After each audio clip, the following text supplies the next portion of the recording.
नमो आदेश। आप सभी का अपने इस चैनल पे बहुत बहुत स्वागत है। जय माँ काली का, जय बाबा भैरवनाथ की।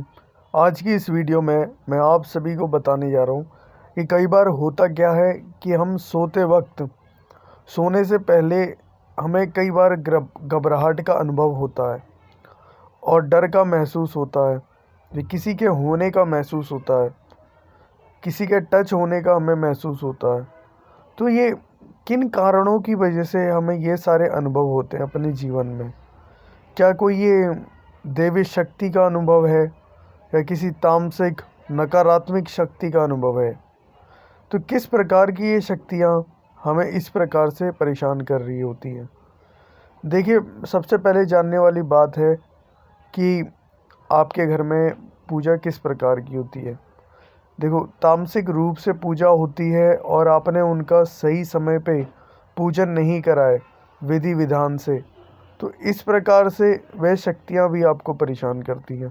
आपकी खुद की कुल की शक्तियाँ जो है उस समय पे तामसिक रूप, क्योंकि वह स्वयं तामसिक रूप की शक्तियाँ हैं, तो इस प्रकार से आपको परेशान करने लग जाती हैं। दूसरी चीज़, आप जब अशुद्धि में रहते हैं, ठीक है, किसी भी प्रकार से, मान लीजिए आप कहीं सूतक या पातक में जाते हैं और अपनी शुद्धता अथवा वहाँ के नियमों का पालन नहीं करते, और आप एक साधक हैं, स्वयं में एक उपासक है, देवी या देवता की उपासना करते हैं, और इस समय के दौरान अगर आप ऐसे नियम नहीं निभाते कि आप जिसमें अपनी शुद्धता, आत्मिक शुद्धता और शारीरिक शुद्धता का जो है पालन नहीं करते, या उन नियमों का पालन नहीं करते कि आप कहीं सूतक पातक से आए और आपने स्नान आदि नहीं करा, इस प्रकार की चीज़ें, ऐसे नियम का जो है आपने पालन नहीं करा, और आपके घर में क्या हो गया कि पूरी तरीके से अशुद्धता हो गई, ठीक है। क्योंकि किसी मृत परिजन के अगर आप घर जाते हैं, वहाँ पे किसी की अर्थी रहती है और आप उन्हें देखते हैं, ठीक है, निहारते, वहाँ पे जो है उसकी ऊर्जा जो है एक जो है नकारात्मक रूप से वहाँ पे बन जाती है, और जब आप अपने घर आते हैं तो वह ऊर्जा, वह ऑरा आपके साथ आ जाता है, और होता क्या है, आपके घर में वो नकारात्मकता फैल जाती है। इस प्रकार से आपके जो खुद के कुल के इष्ट हो गए, या आप किसी सात्विक शक्ति की पूजा करते हैं, या तामसिक ही ले लो, क्योंकि तामसिक शक्तियों का भी अपना एक नियम होता है कि जिन नियम के साथ चलते हुए उन्हें जो है इन चीज़ों का जो है पालन करना होता है।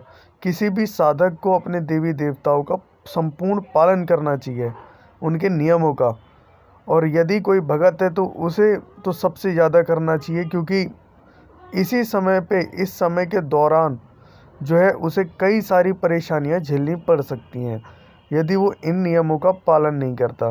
क्योंकि किसी भी साधक के ऊपर यदि देवी शक्ति की कृपा है, तो उस व्यक्ति से वह देवी शक्तियाँ नाराज़ हो जाती हैं, स्वयं में रुष्ट हो जाती हैं, तो वह स्वयं देवी शक्ति जो है अपना हाथ तो आपके सिर से हटा देगी।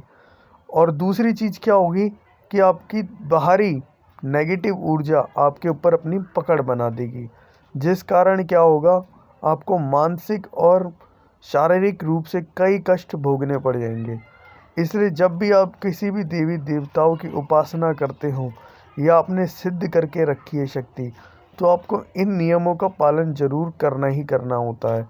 वरना अगर आप स्वयं में ही देख लीजिए कि अगर आप कोई देवी देवताओं की उपासना नहीं करते, लेकिन होता क्या है कई बार कि आपके पास कोई नेगेटिविटी ऐसी अट्रैक्ट हो जाती है, जिस कारणवश आपको रात के समय भय का जो है अनुभव होता है, क्योंकि आप कई बार कहीं पे झिझक जाते हैं, डर जाते हैं एकदम से। तो आपके अंदर उसी समय पे, जिस समय आपके अंदर एक भय उत्पन्न होता है, तो उस समय पे वो जो शक्ति है, वो नेगेटिव ऊर्जा है, वो आपके शरीर में वहाँ पे वास कर देती है जिस भी प्रकार से। तो जब वह वास कर देती है, तो एक समय तो ऐसा करेगी ही कि आपके अंदर सबसे पहले तो वो अपना तत्व जागृत करेगी, अंश जागृत करेगी, जहाँ वह स्वयं में ही इतनी बलवान हो जाए, आपके शरीर पे कब्जा कर ले ठीक है। स्टार्टिंग में तो वो अपना 10% दिखाएगी, 20%, वो जितना ज़्यादा उसका परसेंट बढ़ेगा, आपके शरीर पे जितना कब्जा होगा उस हिसाब से वह अपना बल ज़्यादा दिखाएगी, आपको परेशानी ज़्यादा महसूस कराएगी। वह परेशानी आपके घर में भी प्रॉब्लम्स करेगी, ठीक है, क्योंकि वो एक नकारात्मक ऊर्जा है।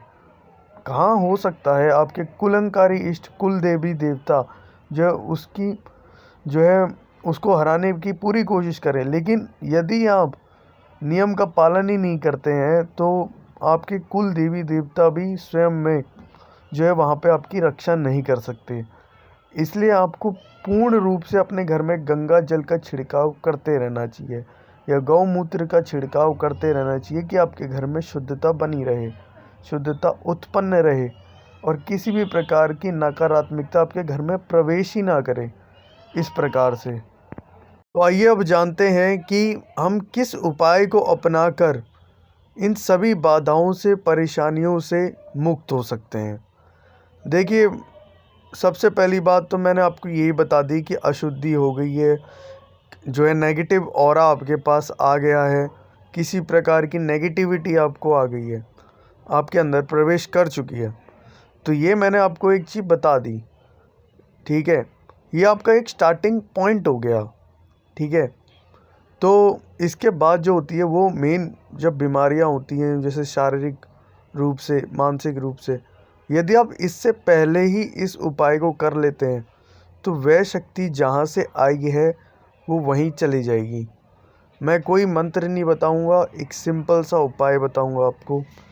उस उपाय को अपने कर लेना है केवल अपने सोने के वक्त से पहले।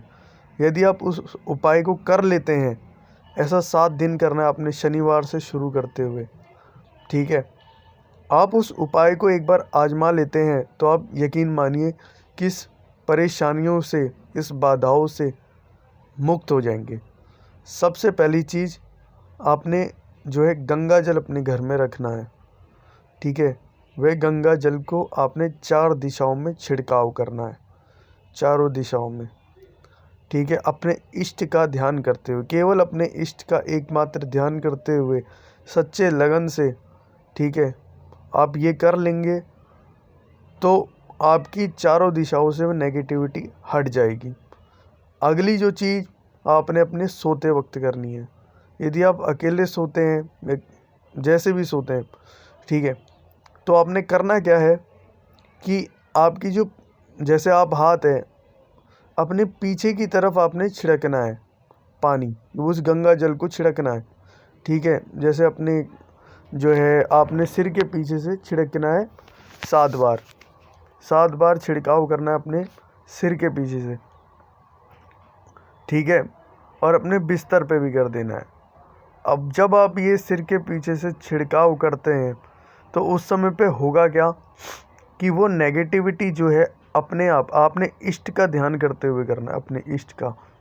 तो होगा क्या कि वो जो नेगेटिविटी जिस रास्ते से आई है, जहाँ से आई है आपके पीछे, आपके ऑरा से अटैच हो गई है, ठीक है, तो उस जगह से वह चली जाएगी, आपका शरीर छोड़ देगी और जिस स्थान से आई है उस स्थान पे चली जाएगी। केवल यह एक उपाय करके, यह सिंपल सा उपाय मैंने आपको बताया, इस उपाय को आजमा के जो है आप इस तरीके की परेशानियों का हल निकाल लेंगे। बाकी अगर नेगेटिविटी का ज़्यादा इम्पैक्ट हो गया है, नेगेटिविटी ज़्यादा जो है आपके शरीर में कब्जा कर चुकी है, ठीक है, तो उसके लिए ही आपको मैं अगली वीडियो में एक उपाय बताऊंगा। इस उपाय को आप करके, कोई मंत्र आपको नहीं बताऊंगा, केवल आपके इष्ट के ध्यान मात्र से ही, ठीक है, वह परेशानी का भी आप हल निकाल लेंगे।